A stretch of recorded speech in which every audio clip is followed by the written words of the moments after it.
እርሱን ስሙት በሚል ርዕስ ነው እንግዲህ ለተከታታይ ሐሙሶች ጌታ እንደረዳን እየተጋገዝን የምንቀጥለው ማለት ነው።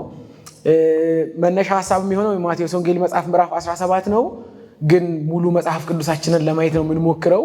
ያው ከመስማት ጋር የተገናኘ ስለሆነ በጣም የመስማትን ጽንሰ ሐሳብ በደንብ አድርገን ለማየት ለመማር እንሞክራለን። ከዚያም ደግሞ በመስማት ውስጥ የሚገኘውን መለኮታዊ በረከት፣ ከዛም ደግሞ ከሱ የጎደሉ ሰዎች በህይወታቸው ያጋጠማቸውን እክሎች ለማየት ነው የምንሞክረው እንግዲህ በእነዚህ በተቀሩን ሐሙሶች መካከል ማለት ነው። እና መነሻችን ማቴዎስ ወንጌል ይሁን እንጂ የተለያዩ የመጽሐፍ ቅዱስ ክፍሎችን አብረን እንዳስሳለን። ከዛ ደግሞ የትምህርቱንም ሐሳብ ከሌሎች ክፍሎች እያየን ለመውሰድ እንሞክራለን። ዛሬ የመነሻችንን ክፍል እናነብና ከዚያም ደግሞ እንቀጥላለን። መጽሐፍ ቅዱስ ይዛችሁ ከሆነ የማቴዎስ ወንጌል መጽሐፍ ምዕራፍ 17 ከቁጥር 1 ጀምሮ ያለውን የጌታን ቃል ነው የምናነበው። የእግዚአብሔር ቃል ሲነበብ እንደዚህ ይላል። በጌታችን በኢየሱስ ክርስቶስ ስም አነባለሁ። ከ6 ቀን በኋላ ኢየሱስ ጴጥሮስንና ያዕቆብን ወንድሙንም ዮሐንስን ይዞ ወደ ረጅም ተራራ ብቻውን አወጣቸው። በፊታቸው ተለወጠ፣ ፊቱም እንደ ፀሐይ በራ፣ ልብሱም እንደ ብርሃን ነጭ ሆነ። እነሆ ሙሴና ኤልያስ ከእርሱ ጋር ሲነጋገሩ ታዩአቸው።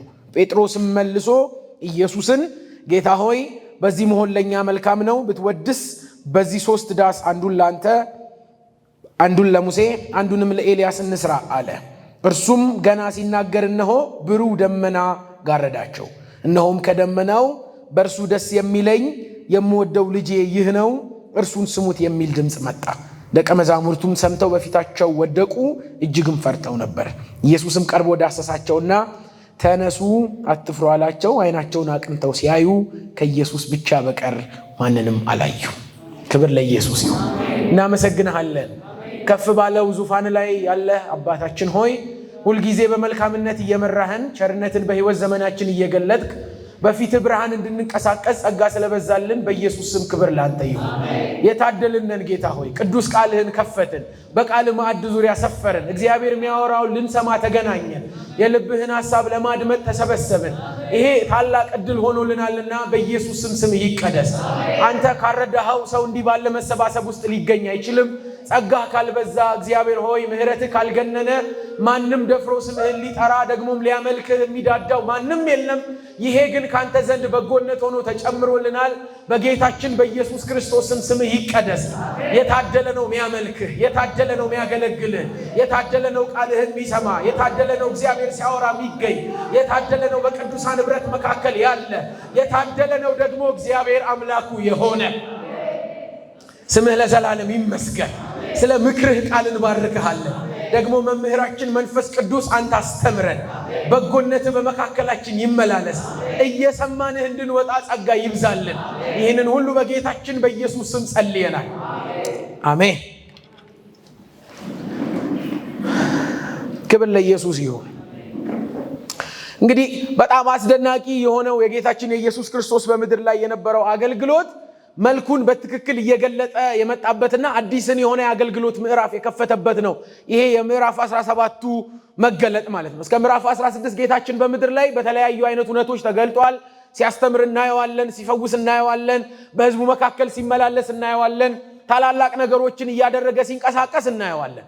ልክ ግን ከምዕራፍ 16 መጨረሻዎቹ ቁጥሮች ከቁጥር 13 ምናምን በኋላ ጀምሮ ያሉትን ምዕራፍ ደግሞ ሌላ ምዕራፍ ሲከፈት ነው የምናየው። አንደኛ የጌታችን የኢየሱስ ክርስቶስ እውነተኛ ፕሮግራም የተገለጠበትም ነው። ከዚያም ደግሞ የመጣበትንም ፕሮግራም ለደቀ መዛሙርቱና ለሕዝቡ ሳይሰስት እየገለጠ እያብራራ የመጣበት አዲስ የሆነ ምዕራፍ ነው። ይሄ ከዚህ ከምዕራፍ 16 ጀምሮ ያለ የምናገኘው የጌታችን የኢየሱስ ክርስቶስ የምድር ላይ ቆይታ እና እንዳነበብነው በተራራ ላይ ይዟቸው ወጣ ነው የሚለን። 3ቱን ደቀ መዛሙርት ጴጥሮስን፣ ዮሐንስንና ያዕቆብን አይደለም ይለው መጽሐፍ ቅዱሳችን። 3ቱን ብቻቸውን ይዟቸው ወጣ፣ ወደ ተራራ ላይ ወጣ።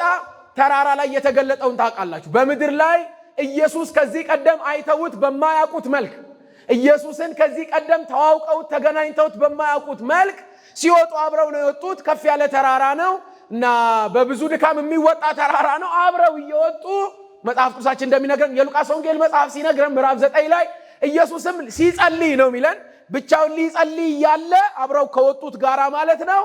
በእነሱ መካከል ፊቱ ተቀየረ ነው የሚለው እና ኮምፕሊትሊ ነው የተቀየረው እና የወጣበትን አይነት ማንነት አይደለም ይዞ በፊታቸው የተቀየረው እና በስጋው አይደለም ያዩት ማለት ነው። ኮምፕሊትሊ ፊቱ ተቀየረ፣ ጸጉሩ ተቀየረ፣ ልብሱ ተለወጠ እና በጣም አስደናቂ ሆነ እና በጣም የሚደንቅ አይነት መገለጥ ተገለጠ በዚያ ጊዜ ማለት ነው። መጽሐፍ ቅዱሳችን እንደሚነግረን በጣም ተደንቀው ሳይጨርሱ ደግሞ ሌሎች አስደናቂ ለነሱ በጣም ፊገር የሆኑ ታላላቅ የተባሉ ደግሞ ሰዎች ከኢየሱስ ጋር እያወሩ ነበር ይላል መጽሐፍ ቅዱሳችን። ኤልያስና ሙሴ ተገልጠው ከጌታችን ከኢየሱስ ጋር እየተነጋገሩ ኢየሱስ በሌላ ማንነት ሆኖ አዩት። በጣም ተደነቁ እና በጣም ተገረሙ። ከዚህም የተነሳ ጴጥሮስ ቀድሞ ያወራውን ታስታውሳላችሁ። ጌታ ሆይ በቃ አምልጦት በእንቅልፍ ተይዞ ነበር ይለናል መጽሐፍ ቅዱስ። ፈጠን ብሎ ጌታ ሆይ በዚህ ለምን አንቆይም? በዚህ ለምን አንኖርም? ሙሴም አለን እና ኤልያስም አለን፣ አንተም ደግሞ ሌላ ነህ እና በጣም የሚያስደንቅ ነው ያንተ ነገር ያንተ ሁነት። ስለዚህ ለምን በዚህ አንቆይም? 3 ዳስ እንስራ በዚህ እንደምንም ብለን። እንደ ድንኳን አይነት ነው ያሰቡት። ያኔ ጌታ ሲወርድ በሕዝቡ መካከል በእስራኤላውያን መካከል ሲገለጥ እንደነበረው ማቆያ እዚህ ቆዩልን አይነት ማለት ነው። እና 3 ድንኳን ነገር እናዘጋጅ እና እዚህ መቆያ ይሁን፣ አንዱን ለአንተ አንዱን ለሙሴ አንዱን ደግሞ ለኤልያስ ይሁን አለ። በዚህ መሃል ነው የሚለው መጽሐፍ ቅዱሳችን ብሩህ ደመና መጣ ጋረዳቸው አይደል የሚለው እና ከዛ ኢየሱስን ብቻ አስቀረው አይደል እና መወደው ልጄ እሱ ነው እርሱም ብቻ ስሙት አለ እና ደነገጡ፣ በፊቱ ወደቁ። ኋላም ጌታችን ኢየሱስ ነካቸውና ተነሱ አትፍሩ አላቸው። ቀና ብለው ሲያዩ ከኢየሱስ ውጪ ማንም አልነበረም። በጣም በመገረምና መደነቅ ውስጥ ሆነው ነበር የመጡት። እንግዲህ ከሰማይ የተገለጠ አንድ ታላቅ ድምፅ አለ። እሱ ላይ ነው ፎከስ አድርገን እንድንቆይ የምፈልገው። እግዚአብሔር ስለ ልጁ ያወራው ትልቅ ድምፅ አለ። በዚህ ተራራ መካከል ስለ ኤልያስ አይደለም ያብራራው፣ ስለ ሙሴ አይደለም ያብራራው፣ አንዳንድ ስለተፈጠሩ አዳዲስ ግኝቶች አይደለም ያብራራው፣ ስለ እርሱ ነው። እርሱም ብቻ ስሙት፣ የምወደው ልጅ እሱ ነው፣ እርሱም ብቻ ስሙልኝ። እና መጽሐፍ ቅዱሳችን ውስጥ ታጠኑ እንደምታውቁም ጌታችን ኢየሱስ ክርስቶስ የእግዚአብሔር አብ የመጨረሻው መልእክት ነው አይደል? በመጽሐፍ ዕብራውያን መጽሐፍ ምዕራፍ 1 እንደሚነግረን እግዚአብሔር ከዚህ ቀደም ለአባቶቻችን በተለያየ አይነት ጎዳና በብዙ አይነት ጎዳና በህልም በነቢያት ምናምን ተናገረ ይለና አሁን ግን በዘመን መጨረሻ ላለ ለኛ በአንድ ልጁ አይደል? ስለዚህ እግዚአብሔርን መስማት የፈለገ ኢየሱስን ይሰማል ማለት ነው። የእግዚአብሔርን የልቡን ትርታ ሊያውቅ የሚወድ ቢኖር ወደ እግዚአብሔር ሐሳብና ፈቃድ ለመጠጋት የሚተጋ ቢኖር ኢየሱስን ይሰማል። ኢየሱስ ብቻ የቀረበት ተራራ ያ ተራራ ታስታውሱ እንደነበረ በዘጸአት መጽሐፍ ምዕራፍ 19 ላይ ዳሰሳውን እየነገርኳችሁ ነው። በዘጸአት መጽሐፍ ምዕራፍ 19 ላይ ሙሴ ወደ ተራራ ሲወጣ እግዚአብሔር ተገልጦለታል። ደግሞ በአንደኛ ነገሥት መጽሐፍ ምዕራፍ 19 ላይ እና ኤልያስ ወደ ተራራ ሲወጣ እግዚአብሔር ተገልጦለታል። በጣም ይሄ ተራራ ለብዙዎች መገለጥ ሆኖ ያውቃል። ብዙዎች እግዚአብሔርን አናግረውት ያውቃሉ። ብዙዎች ታሪክ ሰምተው ያውቃሉ። ብዙዎች መልእክት ሰምተው ያውቃሉ። ይሄኛው ተራራ ግን ሙሴንም አስወግዷል እና ደግሞ ኤልያስንም አስወግዷል። አንድ ብቻ ነው የቀረው። እግዚአብሔርን መስማት የሚወድ ቢኖር አንድ የተከፈተ ደማቅ በር አለ፣ እርሱም ኢየሱስ ይባላል። እሱን ስሙልኝ አለ። እሱን ስሙልኝ። በእርግጥ ልክ ነው። ሙሴም ተራራ ወጥቶ መልእክት ይዞ ኪዳን ይዞ ሕግ ይዞ ወርዷል። እሱ ግን በቅቷል። ኤልያስ ወጥቶ ድምፅ ሰምቶ መጥቷል እና በትክክል የነቢያትን ካታጎሪ ይወክላል። አሁን ግን ኢየሱስ ጌታ ነው። ሊሰማ የሚገባ አንድ ብቻ አለ በተራራው ላይ፣ ኢየሱስ ይባላል። ከፍ አድርጎ አሳያቸው። በተራራ ላይ ያለው እርሱ ሊሰማ የሚገባው የእግዚአብሔርን የልቡን ፈቃድ ሊያደርግ የተገባው የመጣው የተገለጠው እውነተኛው ብርሃን ኢየሱስ ይባላል። ስለዚህ እሱን ስሙልኝ አለ ማለት ነው እግዚአብሔር። እሱን ስሙልኝ። እርሱ ግን ማን ነው ልላችሁ ነው የመጣሁት። አንድ ነጥብ ይሄንን ብቻ አውርተን እንድንመለስ ነው ይፈል። እምንሰማው እርሱ ግን ማን? በጣም መሰረታዊ ነገር ነው። እምንሰማው እሱ ማን? እምንሰማው እሱ እንዴት ያለ ነው? እንዴትስ ባለ ሁኔታ ነው እንረዳው ዘንድ የሚገባው? ምንሰማው እንዴት ባለስ መንገድ ነው? ይሄን መጽሐፍ ቅዱሳችን በሚያስረዳን መልኩ ለማየት እንሞክራለን። እዛው የማቴዎስ ወንጌል መጽሐፍ ምዕራፍ 16 ቁጥር 13 ላይ አንድ ምዕራፍ ወደ ኋላ ስትመለሱ ማለት ነው ጌታችን በፊልጶስ ቂሳሪያ እየሄደ እያለ ይላል ሰዎች ስለኔ ማን ይላሉ አለ።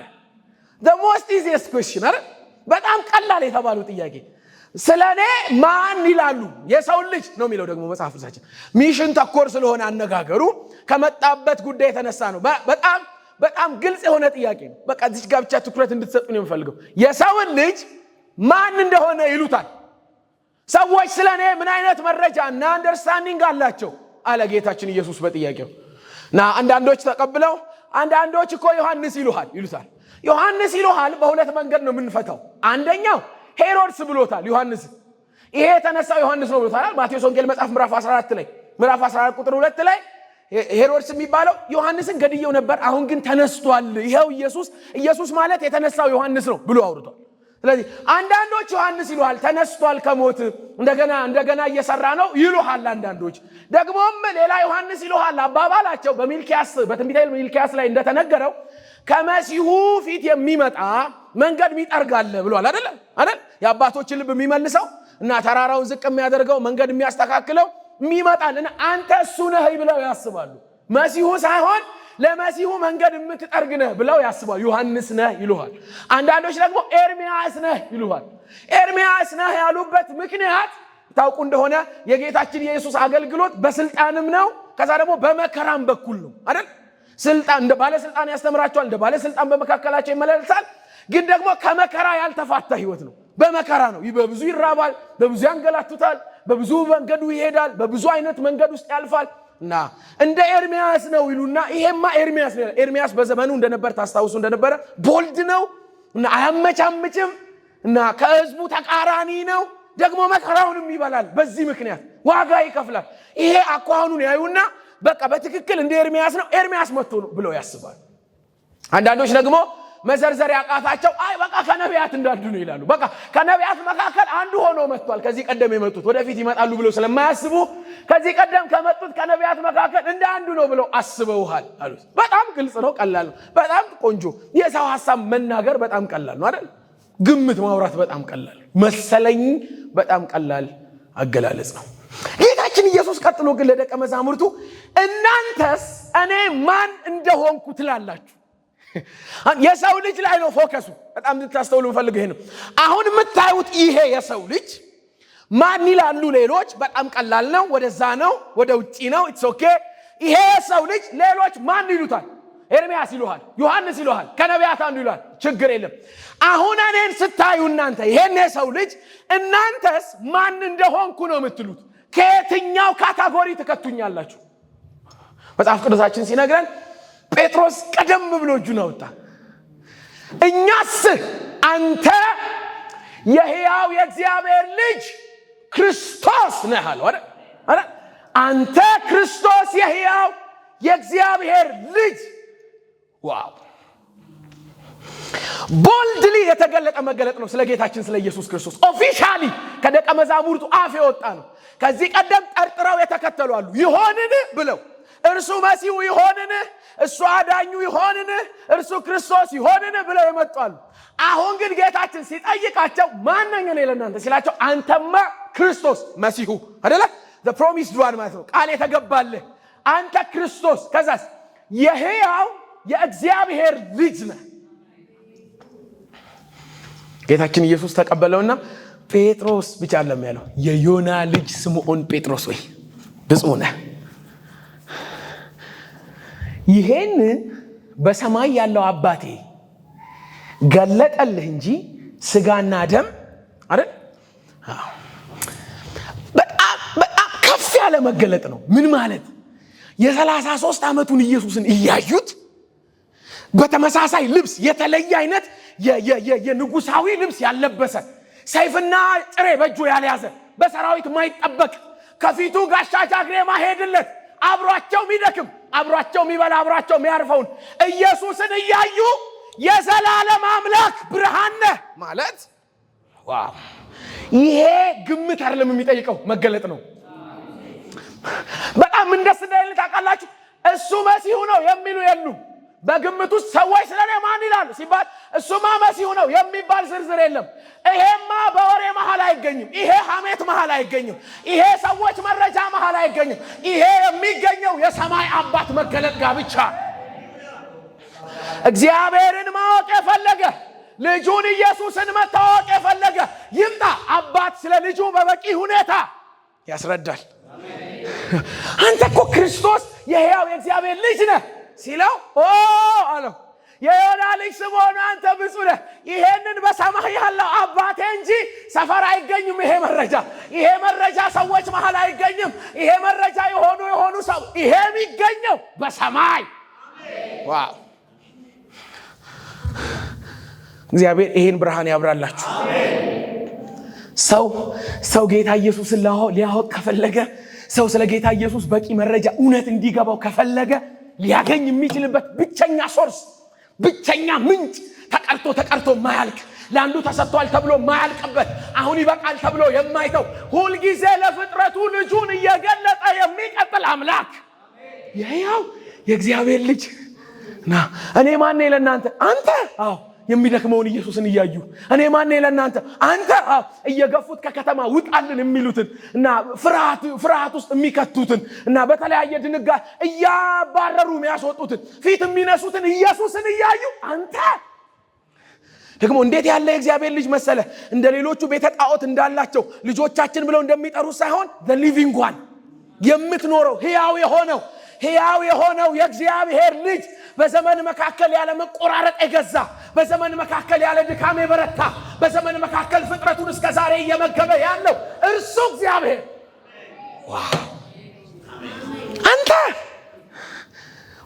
ብዙ ነህ አለው ጌታችን ኢየሱስ ብዙ ነህ ማለት በጣም ከ12 መካከል ተለይተህ አንተ የተለየ ነገር ነህና ከሆነ አይነት ግንኙነት አለ ሳይሆን ከዚህ መገለጥ የተነሳ የተባረክ ነህ ነው ልዩ ነገር አላመጣውም ነው ከሌሎቹ አንተ ስለተለየ የሆነ አይነት ንክኪ ምናምን ስላለ የሆነ አይነት እንደሱ አይደለም ይልቅ ይሄ መገለጥ ስለመጣ አንተ የተባረክና አለውና ግን በጣም መሰረታዊ ነገር ልንገራችሁ የዮና ልጅ ስምዖን ሆይ ያለው ነገር በጣም ያስደንቀኛል የሰው ልጅ ሆይ ማለት ነው የእንትና ልጅ ሆይ ማለት ነው አንተ የሕያው እግዚአብሔር ልጅ ነህ ሲል ስቲል አንተ የሰው ልጅ ሆነ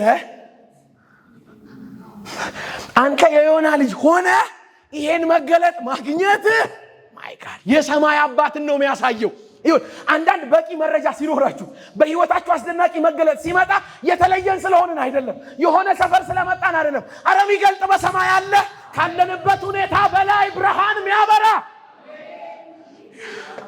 አንተ አሁንም የዮና ልጅ ነህ ዋው እኔ የሰው ልጅም ሆኖ ማኮቫ ፕራዲያ ቫኮሳ ፕራዲያ ካባ የጠየቀው ጌታችን ታስታውሱ ከነበር የሰው ልጅን ማን ይሉታል ነው አይደል የሰው ልጅም ሆኖ የእግዚአብሔር ልጅ ሆንኩት እኔ አለው አንተ ስቲል የሰው ልጅ ነህ ግን ይሄን መገለጥ የሰማይ አባቴ አሹ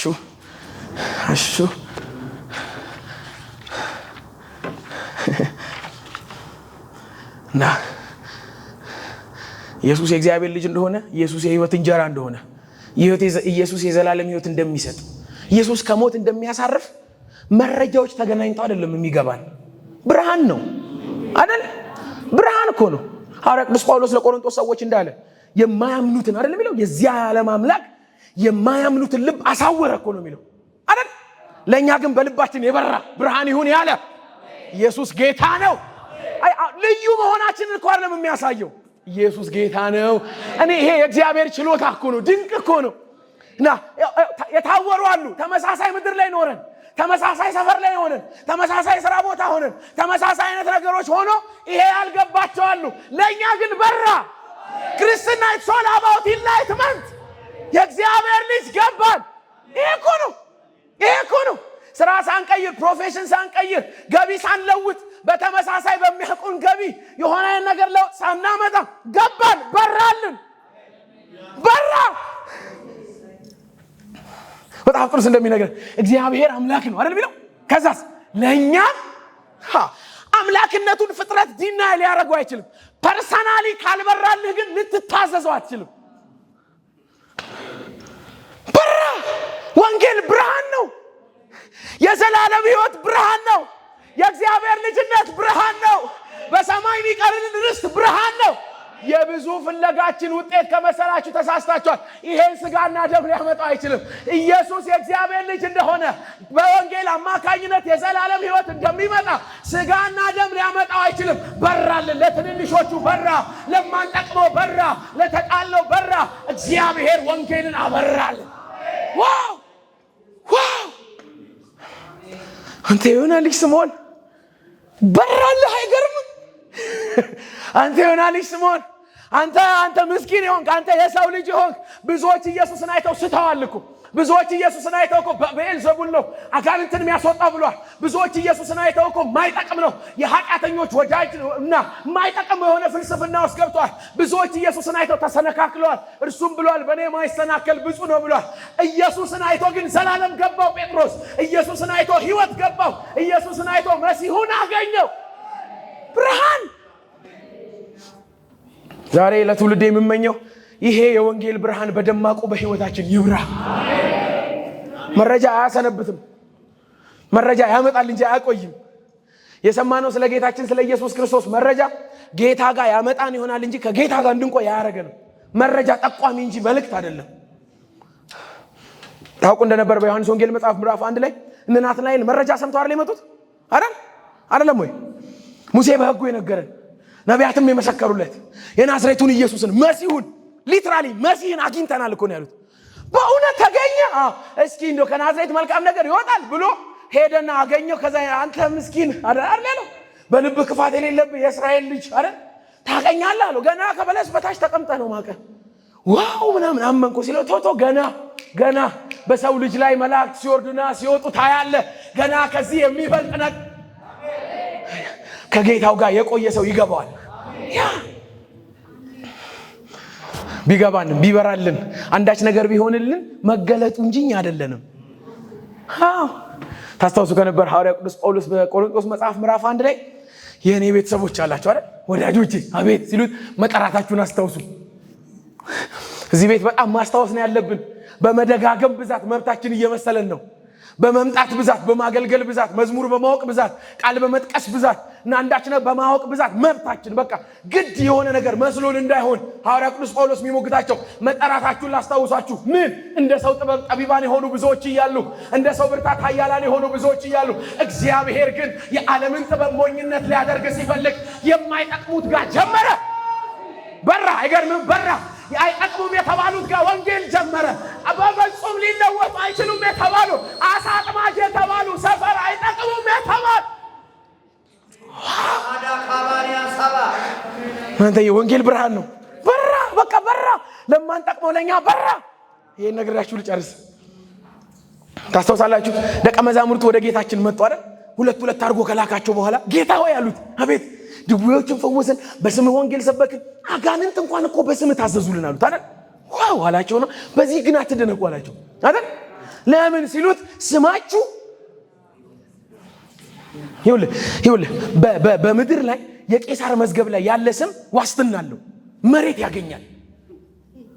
ስም በቄሳር መዝገብ ላይ ከተቀመጠ ስማቸውን ያስመዘገቡ ዜጎች መሬት ያገኛሉ፣ ፕሮቴክሽን አላቸው፣ ጥቅም ያገኛሉ። እርግጠኛ ናቸው። በምድር ላይ ሲንቀሳቀሱ አይሰጉም። ንጉሱ እስካለ ድረስ ስማቸው በዛ መዝገብ ላይ ስላለ ያለ ስጋት ይንቀሳቀሳል። ጌታዬ ለደቀ መዛሙርቱ እንደዚህ አትሳቀቁ አላቸው። እዚህ አጋንንት ስለተገዛላችሁ በሽታ ስለተፈወሰ ብቻ ሳይሆን በሰማዩ አባቴ ዘንድ ስማችሁ በደማቁ ስለተጻፈ ተለይተናል እኮ የኔ ቤተሰቦች። አጋንንት የወጡልን ቀን አይደለም ልዩ ይሆን ነው። ሽባ የተፈወሰ ቀን አይደለም ልዩ ይሆን ነው። ማገልገል ስለቻለ አንዳንድ ነገር አይደለም። ምን ተገኘ አትነኝም? ሊቀር በማይችል ሊፋቅ በማይችል ለዘላለም ጸንቶ በሚኖረው በእግዚአብሔር መንግስት ውስጥ የኔ ስም ገባ። እርሱ እንዲህ ነው የደከሙትን እየሰበሰበ ብርቱ ለሆነው ለእግዚአብሔር መንግስት የሚያዘጋጅ፣ ኃጢአተኞችን ሰብስቦ የጽድቅ ብርሃን በላያቸው ላይ ያወጣ፣ የሞትን ኃይል ከላያቸው ሰብሮ የህይወት ትንፋሽ በላያቸው ላይ የዘራ እርሱ እንዲህ ነው።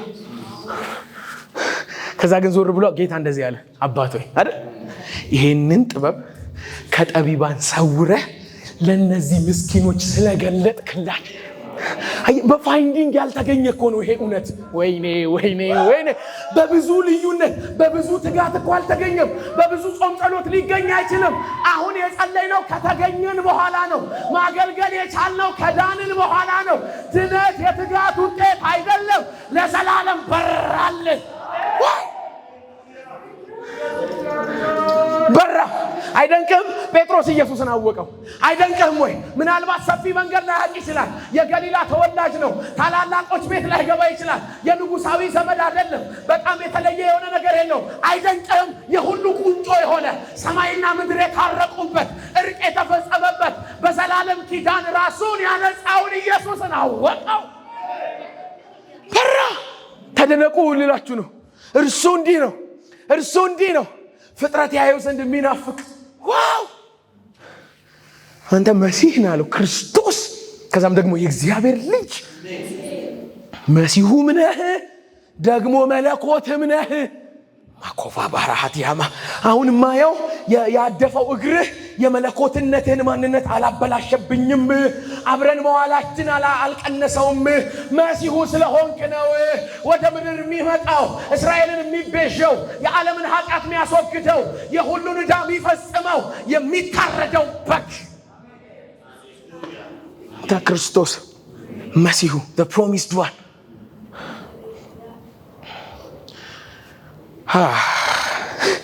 ና ጌታችንም አልካደም። የዮና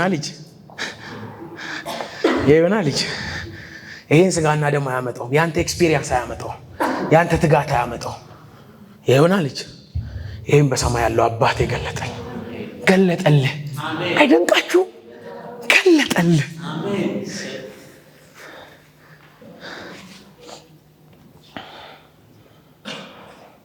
አንተ ብፁዕ ነህ፣ ስለዚህ መገለጥ የተባረክ ትሆናለህ። ስለዚህ መገለጥ ቤተክርስቲያንን በዚህ መገለጥ ላይ ይሰራለሁ አይደል ያለው። የገሃነም ደጆች አይቋቋም። እርሱ ይሄ ነው። ከሰማይ አብ ስሙልኝ የሚለው ይሄንን ነው።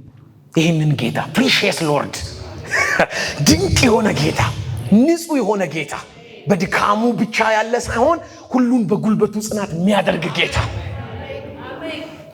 ወቁት ኢየሱስን ይብራልን። አሜን። ኢየሱስን ያገኘነው ዕለት ዋው! የኔ ቤተሰቦች በቃ ይሄንን ብያችሁ ነው የምጨርሰው። ቸርች በጣም በብዙ አይነት መረጃ መመላለስ ይቻላል። በመረጃ መምጣት በጣም መደጋገም ይቻላል። ሳናስነቃ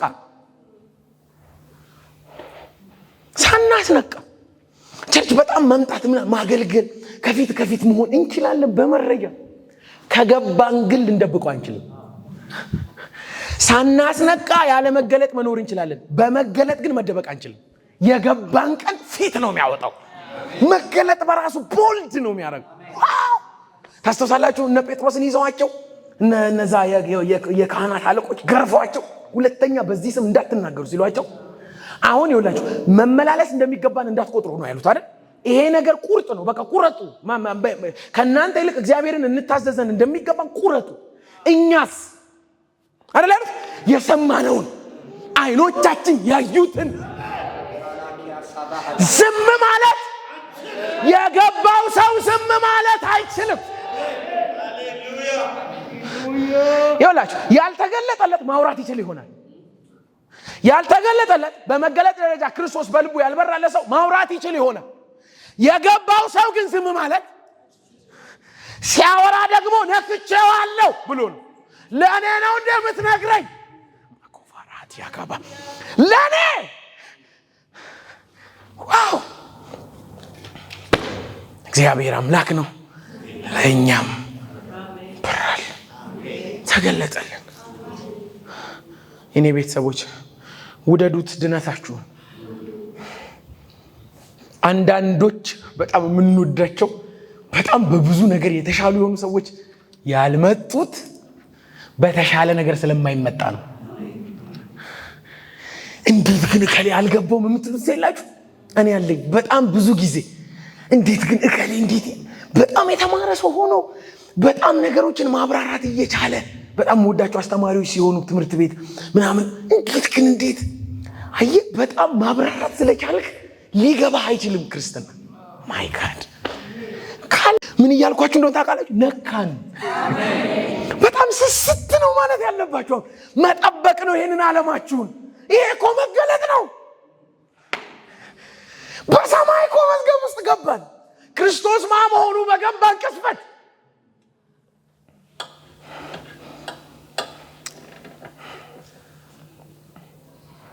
አንተን ያገኘሁለት መንገዴ ተቃና፣ በእጆች መራኸኝ በሕይወት ጎዳና። ምክር ሰው ያደርጋል የአንደበት ቃል፣ ፍቅርህ እንደ ጠል ነው ደረቁን ያጸድቃል።